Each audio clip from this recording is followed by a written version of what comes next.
Chapter 35, The Path of John. Since ancient times, the authentic and genuine esoteric work has always been symbolized by a chariot pulled by oxen transporting the Holy Ark. Therefore, to forget this basic symbol and to go astray from the path is frightening. The chariot reminds us of the human being and his internal bodies. The oxen brings into our imagination the sacred cow with 5 legs, the sacred symbol of the Divine Mother. The sacred ark encloses the mysteries of sex. The ark itself is the same sex. In other times, the humble psalmists always paved the way for the holy cup, the cup of Hermes. By dancing and jumping, and in that moment he was nothing more than a king. This also reminds us of the whirling dervishes of Mohammedan esotericism.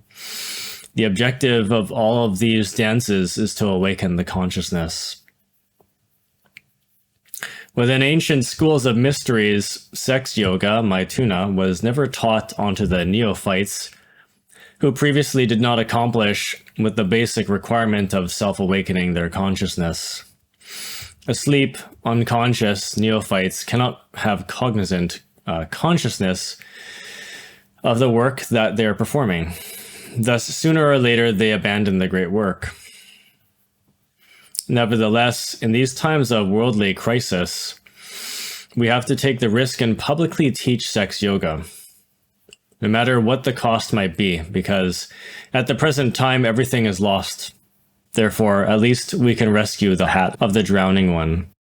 Yeah, this is really a striking thing that he's pointing out here, is that this work used to be very secret and only available to the select few. And because of how low of a state we're in, how detrimental our situation is, how critical it is, because of how critical our situation is now, it's time to make the entire teaching available to everyone. Present human beings are simple slugs from the mud who are born with the purpose of forming an angelical butterfly that could soar towards the justice of God without any impediments. Unfortunately, these defected insects, these miserable chrysalids, almost all remain without any development. Indeed, they only serve as nourishment for the entrails of this planet on which they live. In other words, they get recycled and feed the planet, feed samsara and the core of the earth. It is urgent to tread upon the path of Peter and to hang Judas on the bridge in order to have the right of treading upon the heavenly path, the path of the verb, the path of John. If to practice sexual magic Maituna is mandatory on the path of Peter, on the path of John, then sex is absolutely forbidden. Or I should say that if it's mandatory on Peter, then for John it's forbidden. The living golden feathered eagle of the spirit soars in the sky throughout the starry firmament and hovers with open wings waiting to descend, in the habit of hunting exclusively in the purgatorial fields. As lightning, this mysterious eagle of the spirit majestically lunges in order to snatch aloft the soul to the higher spheres of the universal fire. Ganymede, metamorphosed as an eagle, was snatched aloft to the high Olympus in order to serve the gods as a cupbearer. It is impossible to enter onto the heavenly path without having previously prepared oneself within the fields of the purgatorial region.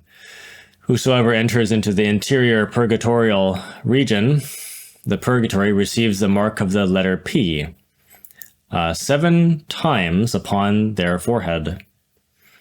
Upon the sidereal forehead of the twice-born, the guardian angel of purgatory inscribes such a lever 7 times with the blunt point of his flaming sword. The guardian angel of purgatory says, "Look, when entered, that thou wash these scars away." And the washing of any part of the body is the same. It is written that at the Last Supper, before rising onto or Golgotha, Jesus, the great Kabir, washed his disciples.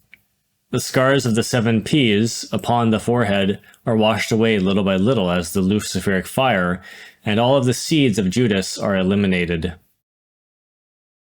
Gee, but I wonder what the P means, and what that symbolizes individually, and why that letter. The silver chariot, loaded with multiple stones made up of the same lunar metal, must be delivered by the divine couple, Bodhimanas. The chariot must be delivered as a gift to the temple of the Divine Mother. The sexual act is prohibited by the twice-born, not only in the physical world, but also in each and every one of the 49 regions of the subconsciousness. It is impossible to tread upon the path of John without having previously passed through purgatory. The path of John is the path of the verb. The army of the voice progresses and develops in 9 circles, which correspond with the 9 spheres of the sensible world. Starting with the inferior circle, the adept has to convert themselves into an angel, later into an archangel, and finally they enter into the kingdom of the principalities. Continuing with the second circle, the adept has to transform themselves into a virtue, afterwards into a potency, and later into a dominion. So these are the orders of heaven. Concluding with the third circle, the adept has to convert themselves into a throne, and later into a cherub or a cherub, and in the end into a seraph. It is very opportune to remember that the master who founded the White Lodge on our planet Earth was precisely a throne, known with the name of Sanat Kumara. This man lives in the oasis in the Gobi Desert. His age is indecipherable. His name is mentioned in many very ancient religious scriptures. Know that the bodhisattva who renounces nirvana in order to live to benefit mankind is confirmed and called the thrice honored. Thus, having gained and lost nirvanas and eternities because of the boundless pity and compassion for the world of deluded mortals, the bodhisattva finally has the right to enter into a world of super nirvanic happiness. When a master wants to reincarnate in order to help the wretched suffering humanity, he projects his human soul, his bodhisattva, and commands his human soul to enter into the vestibule of the world, meaning into a womb. Bodhisattvas possess solar bodies. When a bodhisattva allows themselves to fall, they lose their solar bodies. It has been stated unto us that the fallen bodhisattva must reincarnate under more and more difficult conditions until finally, after much suffering, they come to rise again. This is far worse than someone who's not realized, because they had already done so much work on themselves to gain so much responsibility. To lose that privilege as a bodhisattva is a terrible dishonor to divinity. Bodhisattvas who are definitely lost, bodhisattvas who did not rise in spite of having had an assigned, determined number of lives for their rising, bodhisattvas who did not take advantage of their opportunities, enter into the submerged devolution within the infernal worlds, accused of 3 crimes.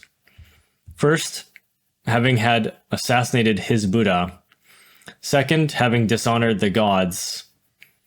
Third, other various debts. In these times of the end, the great initiate from the past Maha Manvantara, called in cosmogony Maha Manvantara of Padma, or lotus of gold,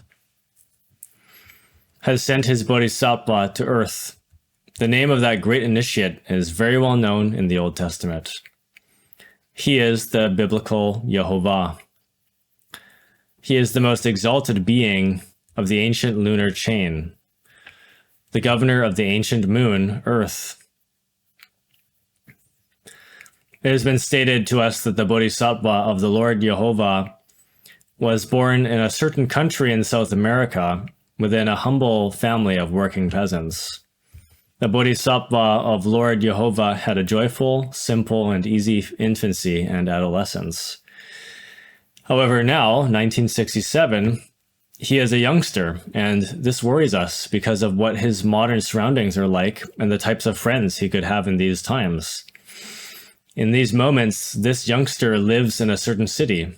Obviously, he is doing the same inappropriate nonsense as all the other youths of this epoch. If the reincarnation of this bodhisattva becomes a success, then the great master Jehovah will reincarnate within his bodhisattva and will perform a great work.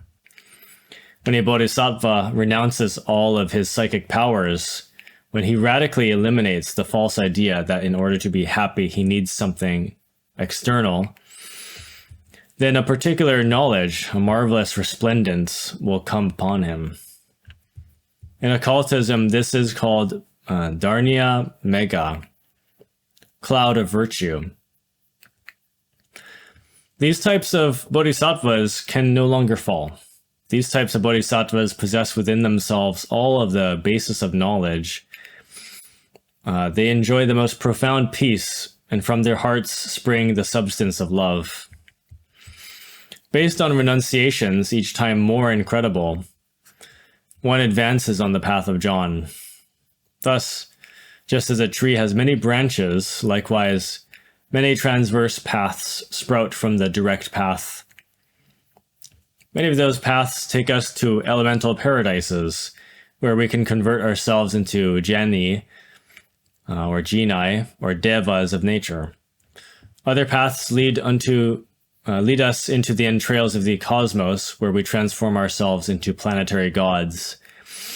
Other paths submerge us into the joy of nirvana, and so on.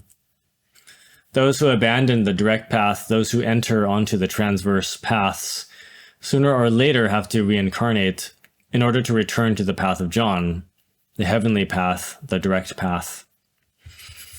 Omniscience and omnipotence are very coveted qualities.